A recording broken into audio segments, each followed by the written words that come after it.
Xin chào tất cả mọi người, mình là Imo, mình là người chơi đường giữa của GAM esports. Hello everyone, I'm Emo and I'm the mid laner for GAM Esport. As you said, that is Emo, and I'm Pedro, and I'm back with another interview covering Worlds 2024 for this occasion. Well, he already introduced himself, so I don't need to go any further. So, Emo, thank you so much for taking the time. Really do appreciate it, and congrats on the victory today over Mad Lions. Quite a very a good way to bounce back after starting off 0-2. Just want to ask you about that. Finally bouncing back after losing the first two matches in this stage. What's the feeling like for you right now? Cuối cùng thì em cũng đã có chiến thắng của mình sau khi để thua 2 trận ở trong vòng Swiss, thì em đang cảm thấy như thế nào? Em cảm thấy rất là vui và kiểu nó giải tỏa được tâm lý thi đấu của bọn em rất là nhiều. Bởi vì sau 2 trận vừa rồi thì bọn em cũng khá là lo lắng và lo sợ với cái trận với MDK lần này. I'm pretty happy to have had a victory and I feel very very relieved because our mentality was not in the best state after losing 2 games. So we were kind of afraid of MDK at first. Yeah, and obviously this is a team that was coming into it in the same position as your team. Moving on from play-ins, but still starting off 0-2. That said, when it comes to approaching against MDK, given that it's a team that you guys are kind of familiar with, what do you think was the biggest aspects that proved to be a challenge for you guys at the start? Khía cạnh nào đã khiến tụi em gặp khó khăn trong lúc đối đầu với MDK ở trận đầu? Em nghĩ là một phần là ở tâm lý và tinh thần của bọn em đã không được vững như là thi đấu ở vòng play-in, và khi mà trận đầu tiên để thua MDK thì bọn em cũng đã bàn lại nói chuyện với nhau là tụi em cũng không còn gì để mất nữa, nên là cứ cố gắng thi đấu hết sức thôi. I think the main issue here is that our mental state is not as good as when we were playing in play-ins. After the first loss, we went outside and we have a little talk to each other, and we just told each other that we've got nothing else to lose and let's just play with everything that we have. Yeah, and definitely you guys were able to do that, especially in games 2 and 3. Was the change in mentality as you kind of focused on? Was that like the biggest reason as to why you guys came out on top today over MDK? Em nghĩ cái tâm lý có phải là lý do lớn nhất khiến tụi em chiến thắng được MDK trong ngày hôm nay không? Em nghĩ là sau khi mà tụi em chiến thắng được trận 2 thì em nghĩ là tâm lý là thứ mà đã khiến cho bọn em có thể chiến thắng được MDK ở trận 3 luôn. After our win in game 2, I think the mentality is the core thing that helped us grab an easy victory in the game 3. A quick victory in the game 3. Yeah, and definitely plenty of people within the squad played a big part in just making this victory happen. Of course, I'm looking at Levi's Wukong, Easy Love's performance, and even also Kiaya's Aurora on game 3. Um, how was the team able to work so well in addition to just kind of thwarting off MDK's strategies in those two last matches of the series?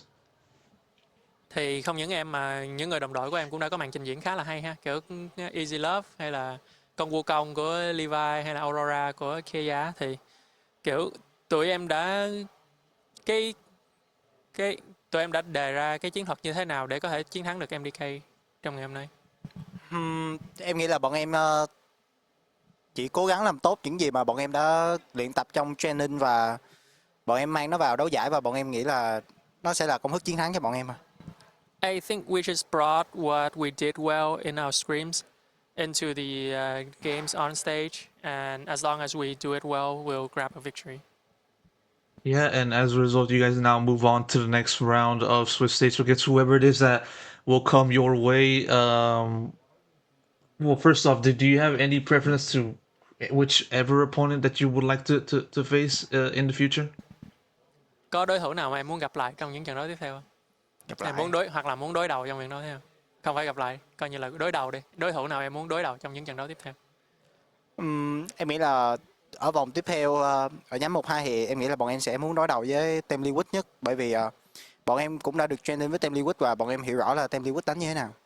I think I would like to face Team Liquid the most because we have had scrims against them and we know how they operate.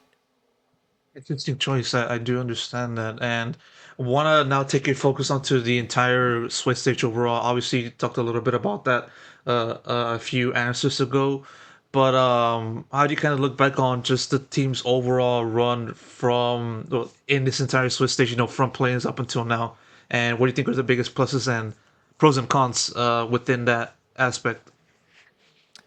Em đánh giá lại cái màn thể hiện của team mình từ hồi mới đến chung kết thế giới đến bây giờ á, và nghĩ rằng đâu là những cái nghĩa là mặt tốt nhất và mặt xấu nhất của team mình. Ừm, em nghĩ là ở vòng play-in thì bọn em đã làm tốt, nhưng mà em nghĩ là các đối thủ ở vòng play-in cũng không phải là quá nặng nên là bọn em có thể triển khai được một cách dễ dàng. Nhưng mà khi mà tiến vào vòng split tay này thì bọn em đã không tự tin và tâm lý của bọn em đã không vững được, nên là bọn em cứ thế mà cứ bị cuốn trôi theo game thôi. We had a good start in play-ins, but then in play-ins there were not a lot of strong opponents. Going into Swiss, we met a lot of like strong opponents, and we were not very confident at first. And I guess that's the problems that we have encountered so far. Yeah, and even so, like on top of that, of GAMs showing in this world's competition, this is also your first time in taking in this entire environment. In addition to that, how have you been kind of just experiencing this event from your point of view, and what's your biggest takeaway so far, just being in Europe and all that stuff? Mm, can I rephrase it by asking him like how does he feel to be here at Worlds, and is that what you wanted to ask?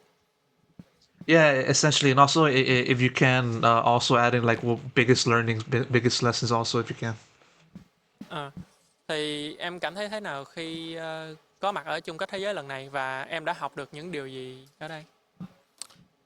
Em cảm thấy rất là vui và cảm thấy mình rất là may mắn khi mà được thi đấu ở chung kết thế giới lần này, bởi vì đó là giống như là khát khao của bao tuyển thủ ở trên toàn thế giới vậy đó.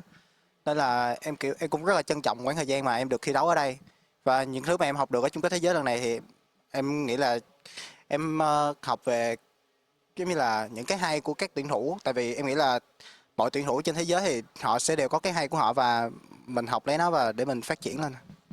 I feel really happy and lucky to be here at Worlds because playing in a world event is like a dream of every player out there. As for the takeout, as for what I've learned, I think I've learned a lot from every player that I've encountered so far because I believe that each and every player will have their own strengths. Yeah, and one other thing that I want to touch upon is just that your year also just you started off as a substitute, but then later as you guys approached the end of the spring split, you then became a starter for the team, and then from then on, you know, you were able to win two VCS titles. You know, the first two VCS titles for you specifically. How were you able to just improve to the level where you can become a starter despite starting off as a substitute? Hồi đầu em chỉ là một tuyển thủ dự bị thôi đó, nhưng mà vào cuối giai đoạn mùa xuân thì em nhảy vào và em liên tiếp lấy 2 danh hiệu vô địch của cái VCS về. Thì bí quyết nào khiến em có thể kiểu giống như là mới bắt đầu đó mà đã lấy được nhiều danh hiệu như vậy? Ờ, em nghĩ là thứ mà em có nhiều nhất đó là chắc là sự may mắn, bởi vì em đã có những người đồng đội rất là tuyệt vời, và anh Khánh thì anh cũng giống như là anh cũng giúp đỡ em rất là nhiều, và anh trong game và cũng cả ngoài đời sống á, nên là em cảm thấy rất là biết ơn họ, và thứ mà giúp em nghĩ là đạt được hai danh hiệu như vậy thì em nghĩ là chắc là em nghĩ là em muốn vô địch cùng với mọi người, nên là em cứ cố gắng thôi. I was very lucky to have good teammates like Levi and the rest of the team. They've always been supportive of me, and I think the key that helped me achieve two titles continuously is my desire to win the title with my teammates. I'm gonna add one more question before I wrap it up.